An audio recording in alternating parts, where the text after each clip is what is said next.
नमस्कार, मेरा नाम विशाल है और मैं कॉलेज में पढ़ता हूँ। गर्मियों की छुट्टियां पड़ी हुई थी, इसलिए हम सभी दोस्त छुट्टी मनाने के लिए हिमाचल के मनाली गए हुए थे। मेरे साथ मेरे दोस्त विवेक, अनिरुद्ध और दिनेश, हम चारों एक साथ अक्सर घूमने जाया करते थे। हम चारों के घर के लोग भी हमें एक साथ घूमने से कहीं मना नहीं करते थे। हमने दिल्ली से बस पकड़ी और हमें शिमला होते हुए मनाली जाना था। इसलिए हमने टाइम काटने के लिए अपने फोन में हिंदी स्टोरी माई वेबसाइट पर कहानियां सुनने और पढ़ने लगे। और देखते ही देखते हम मनाली पहुंच गए थे। हम लोगों ने वहां पर होटल में कमरा लिए और सामान वगैरह रखा। हम लोगों ने यह सोचा था कि हम लगभग एक हफ्ते तक कुल्लू मनाली सब घूमेंगे। हम लोग दिन में टैक्सी करके घूमने वाले थे और रात में वापस इसी होटल में रुकने का प्लान था। अगले दिन सुबह हम लोगों ने एक टैक्सी बुक करी और उससे कहा कि हमें आज पूरा दिन एक ऐसी जगह पर जाना है जहां सिर्फ जंगल ही जंगल हो। तुम ऐसा करो, हमें यहाँ के सबसे बड़े जंगल में लेकर चलो।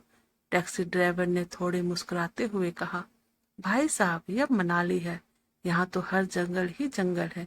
चलो फिर भी मैं आपको यहाँ के सबसे बड़े जंगल में घुमाने ले चलता हूँ। उसके बाद चारों बैठ गए गाड़ी में और ड्राइवर ने लगभग होटल से 20 किलोमीटर गाड़ी ले जाकर एक खतरनाक और भयानक सी दिखने वाले जंगल के पास खड़ी कर दी। ड्राइवर ने तब हमसे कहा, भैया आप लोग अब यहाँ फोटो खींचो या जो भी करना है करो, लेकिन ज्यादा जंगल के अंदर तक मत जाना, क्योंकि जंगल बहुत बड़ा है। रास्ता ढूंढने में भी दिक्कत हो सकती है। वास्तविक के समय और लोग कहते हैं यह जंगल ज्यादा घूमने लायक भी नहीं है। यह अक्सर लोग बहुत कम ही आते हैं। तब मैंने और मेरे सभी दोस्तों ने गाड़ी से अपना सामान निकाल लिया जो हम पिकनिक के लिए लेकर आए थे। हम सभी दोस्तों ने अपने अपने पीठ पर टांग लिए, जिसमें खाने पीने की सामान भी थी। जंगल देखने में बहुत अच्छा लग रहा था। बड़े बड़े पेड़, चारों तरफ विचित्र विचित्र किस्म के पेड़ नजर आ रहे थे। हमको बहुत अच्छा लग रहा था। इस जंगल में आकर हमने सोचा थोड़ा और अंदर तक जाएंगे, वहीं पर बैठकर थोड़ा खा पी कर आगे घूमेंगे। खाने पीने के लिए हम सामान लेकर ही आए थे, लेकिन हम चारों बातें करते करते लगातार अंदर की तरफ चले जा रहे थे। विवेक और दिनेश आगे आगे चल रहे थे और वीडियो बना रहे थे और फोटो खींच रहे थे, मानो इन यादों को कैमरे में कैद करके ही मानेंगे। इसी बीच मैंने टाइम देखा तो घड़ी में दोपहर के 2 बज गए थे। ड्राइवर ने हमें 12 बजे ही जंगल में उतार दिया था, यानी हम लोगों को चलते चलते अब 2 घंटे बीत चुके थे। लेकिन हम लगातार अभी भी चल रहे थे। तभी अनिरुद्ध ने कहा, यार भूख लगी है, अब कहीं बैठ कर थोड़ा खा लेते हैं और थोड़ी देर बैठेंगे फिर घूमेंगे। अनिरुद्ध की बात सुनकर मैंने उन दोनों को आवाज मारी और कहा, यहीं बैठ जाते, थोड़ा खा पी कर आराम कर चलेंगे। तब फिर विवेक और दिनेश आए और हम चारों बैठ के अपना अपना खाना खा रहे थे और इधर उधर की बातें भी कर रहे थे और मजाक मस्ती चल रही थी। हम लोगों ने लगभग 1 घंटे तक आराम किया। फिर हमने सोचा अब थोड़ा आगे घूमते हैं, फिर वापस चले जाएंगे। तो हम फिर जंगल की तरफ आगे की ओर चल दिए। सच बताऊं तो मुझे लग रहा था हम जहां से होकर आए हैं उधर कैसे जाएंगे। अब क्योंकि रास्ता तो कुछ समझ आ नहीं रहा था, इसलिए बस हम चल रहे थे। हमने सोचा अब जंगल में काफी दूर तक आ गए हैं, अब हमने बहुत घूम लिया है और हमको सही समय पर बाहर भी निकलना है, क्योंकि टैक्सी ड्राइवर हमारा इंतजार कर रहा है। अब घड़ी में लगभग 5 बज चुके थे, यानी आज हम लगभग 5 घंटे से जंगल के अंदर घूम रहे हैं। उसके बाद हम चारों वापस तो चल दिए। अब की बार हम बहुत तेजी तेजी से चल रहे थे, क्योंकि हम 5 घंटे से इसके अंदर घूम रहे थे, तो हमको बाहर निकलने में कितना टाइम लगेगा, यही सोच रहे थे। देखते देखते अब अंधेरा भी होने लगा था। अब जंगल अंधेरे में बहुत भयानक लग रहा था। जितना खूबसूरत जंगल दिन में दिखाई दे रहा था, उतना ही डरावना और खतरनाक अब अंधेरे में दिख रहा था। और जंगल में अब चारों तरफ से बहुत भयानक सन की आवाज आना शुरू हो गई थी। तभी मैंने घड़ी में टाइम देखा तो लगभग 7 बज गए थे। 2 घंटे हो गए हम जंगल में, कहाँ है हमें कुछ नहीं पता और हम ड्राइवर को फोन करके भी नहीं बता सकते थे, क्योंकि यहाँ पर नेटवर्क बिल्कुल नहीं थे।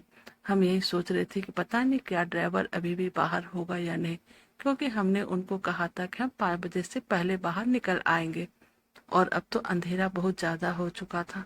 सच बताओ तो मुझे बहुत डर लग रहा था।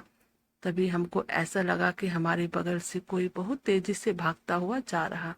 उसके कदमों की आवाज बहुत तेज तेज आ रही थी, लेकिन हमको वहां कोई दिखाई नहीं दे रहा था। हम चारों थोड़ी देर वहां रुके और उस आवाज को सुन रहे थे। आवाज लगातार तेजी से आगे की तरफ बढ़ती जा रही थी, लेकिन हम में से किसी को भी कोई दिखाई नहीं दे रहा था। कौन भाग रहा है और किसके कदमों की आवाज है। लेकिन हमने अब वहां रुकना भी ठीक नहीं समझा। हमने कहा हमें जल्दी से जल्दी बस बाहर निकलना है। हम चारों ने अपने मोबाइल फोन की फ्लैश लाइट जला रखी थी, लेकिन अब रास्ता समझ में नहीं आ रहा था। मतलब जिसका मुझे डर था वही हुआ। हम रास्ता जंगल में भटक गए थे, लेकिन हमने रुकना सही नहीं समझा। हम आगे की तरफ लगातार जा रहे थे, तभी ऐसा लगा जैसे किसी के दर्द से तड़पने की आवाज आ रही हो। ऐसा लग रहा था कि जैसे जंगल में कोई बहुत तेज तेज चीख रहा है। अब ऐसा लग रहा था जैसे आवाज अब बढ़ती जा रही है और हमारा नाम लेकर कह रही है, विनोद मुझे क्यों छोड़कर जा रहे हो, दिनेश, अरे अनुरोध, मुझे भी तो ले चलो।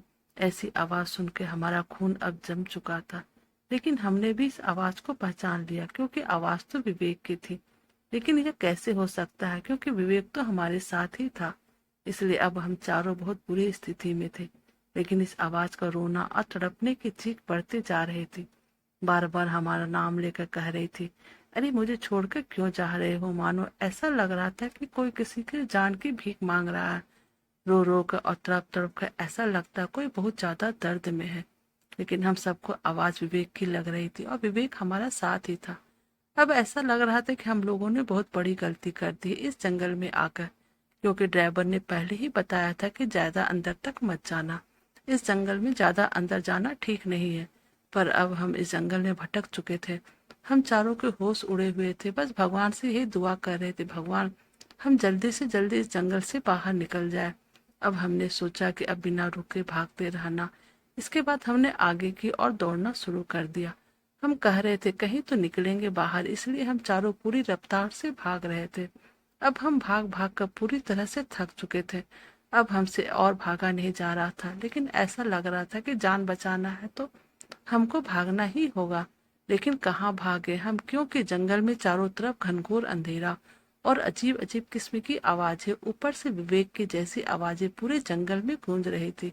अब हम चारों की सांसें भी फूल चुकी थी, क्योंकि लगातार हम भाग रहे थे। अब दिनेश नीचे बैठ गया।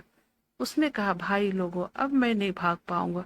अनुरोध ने उसे कहा, जान बचानी हो तो भागना ही होगा, क्योंकि यहाँ बस खतरा ही खतरा नजर आ रहा है। मैं और विवेक एक साथ थोड़ा आगे हमने उन्हें आवाज दी तो उन दोनों ने कहा, भाई अब नहीं भागा जाता।